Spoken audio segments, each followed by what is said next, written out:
வணக்கம். இன்றைய தங்கம் தொலைக்காட்சி செய்திக்காக செய்தியாளர் ஈஸ்வரன்.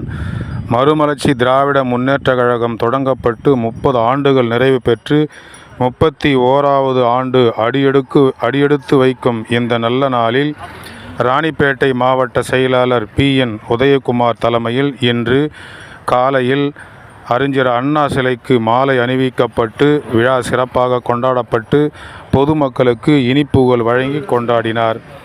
அவருடன் அமல்ராஜ் முன்னாள் நகர செயலாளர் அவர்கள், ஆற்காடு நகர செயலாளர் சு பிரகாஷ் அவர்கள், யோகலிங்கம் நகர துணை செயலாளர் அவர்கள், ஜெயராமன் தலைமை செயற்குழு உறுப்பினர் அவர்கள் மற்றும் மறுமலர்ச்சி திராவிட முன்னேற்ற கழகத்தைச் சேர்ந்த தொண்டர்கள் அனைவரும் கலந்து கொண்டு அண்ணா சிலைக்கு மாலை அணிவித்து பின்பு பொதுமக்களுக்கு இனிப்புகள் வழங்கி கொண்டாடினார்கள்.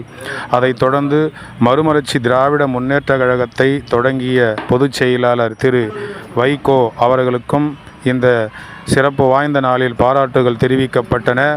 அவர் இந்த மறுமலர்ச்சி திராவிட முன்னேற்ற கழகத்தை தொடங்கி பல்வேறு போராட்டங்கள், ஆர்ப்பாட்டங்கள், உண்ணாவிரதங்களை எல்லாம் நடத்தி பல்வேறு பொதுமக்களுக்கு தேவையான அடிப்படை வசதிக்காக இத்தனை ஆண்டு காலமாக போராடி வெற்றியும் கண்டிருக்கின்றார். அந்த நல்ல மனிதரை பாராட்டி ராணிப்பேட்டை மாவட்ட செயலாளர் PN உதயகுமார் அவர்கள் இன்று தங்கம் தொலைக்காட்சிக்கு சிறப்பான முறையில் அவர் கட்சியை பற்றியும் அது வளர்ந்து வந்த பாதைகளை பற்றியும் வைகோ அவர்களை பற்றியும் சிறப்பாக பேசியிருக்கிறார். அந்த தொகுப்பு. மறுமலர்ச்சி திராவிட முன்னேற்ற கழகத்தின் புரட்சி புயல் வைகோ அவர்களின் நல்லாசியுடன் 30 ஆண்டுகள் மறுமலர்ச்சி திமுக முடிந்து 31ஆம் ஆண்டு முன்னிட்டு இன்று ஆற்காடு நகர மறுமலர்ச்சி திமுக சார்பில் பேரறிஞர் அண்ணா சிலைக்கு மாலையும் மறுமலர்ச்சி திமுகவின் மே 6 தினத்தை முன்னிட்டு குடியேற்ற நிகழ்ச்சி நடந்தது. அனைவருக்கும் இனிப்பு பொதுமக்களுக்கு வழங்கப்பட்டன. மறுமலர்ச்சி திமுக 30 ஆண்டுகால சாதனைகள் என்னவென்றால், புரட்சி புயல் வைகோ அவர்கள் இந்த இயக்கத்தை ஆரம்பித்தவுடன் எழுச்சி நடைபயணம் கொண்டு வந்தார். கிட்டத்தட்ட காலை ஆரம்பிக்கப்பட்ட அந்த நடைப்பயணம் மறுநாள் காலை முடிந்து உலக கின்னஸ் சாதனையில் இடம்பெற்ற ஒரு பெரும் எழுச்சி நடைப்பயணம்.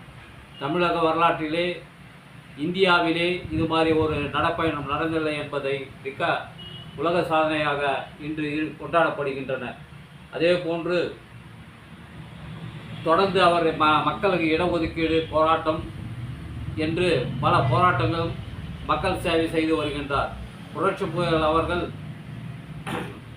மாவட்டந்தோறும் இந்த முல்லை பெரியாருக்கு எழுச்சி நடைப்பயணம் கொண்டு வந்தார். அந்தந்த மாவட்ட செயலாளர் தலைமையில் அவர் நடந்து வருகின்ற போது அந்தந்த பகுதியில் நடைப்பயணம் முல்லை பெரியாருடைய பயணத்தை டேம் வந்து தமிழ்நாட்டுக்கு பயன்படுத்த வேண்டும் என்று போராடி அதிலும் வெற்றி கண்டார். அதே போன்று மதுவிலக்கு நடைப்பயணம் 1560 கிலோமீட்டர் நடந்து வந்து சென்னையில் முடித்தார். எது அவரை செய்த சாதனைகள் எல்லாம் தொடர்ந்து மக்களுக்கு பயன்பாட்டாக அதே மாதிரி நியூட்டன்,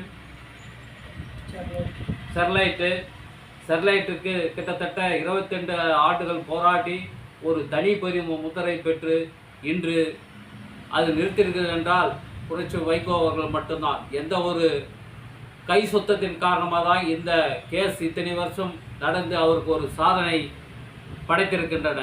இவர் போன்ற ஒரு தலைவர் இனி பிறக்கப் போவதில்லை என்பதை தெரிவித்துக் கொள்கின்றேன்.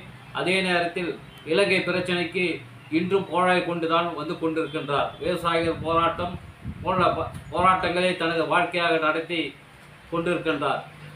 அவருடைய இளையவர் சகோதரர் துரை வைகோ அவர்கள் இன்று இந்த இயக்கத்திற்கு அவருக்கு பக்கத்துணையாக தூணாக நின்று செயல்படுகின்றார். நிச்சயம் இது ஒரு மறுமலர்ச்சி ஏற்படும். 2024 இந்த பாராளுமன்றத்திற்கு அவர் வெற்றி பெற்று செல்வார். இந்த இயக்கம் இன்னும் பொலிவுடன் செல்லும் என்பதை நேரத்தில் தெரிவித்து 31ஆம் ஆண்டு வாழ்த்தி மறுமலர்ச்சி தோழர் அவர்களுக்கு நன்றியும் பாராட்டுதலும் தெரிவித்துக் கொள்கிறேன். நன்றி, வணக்கம்.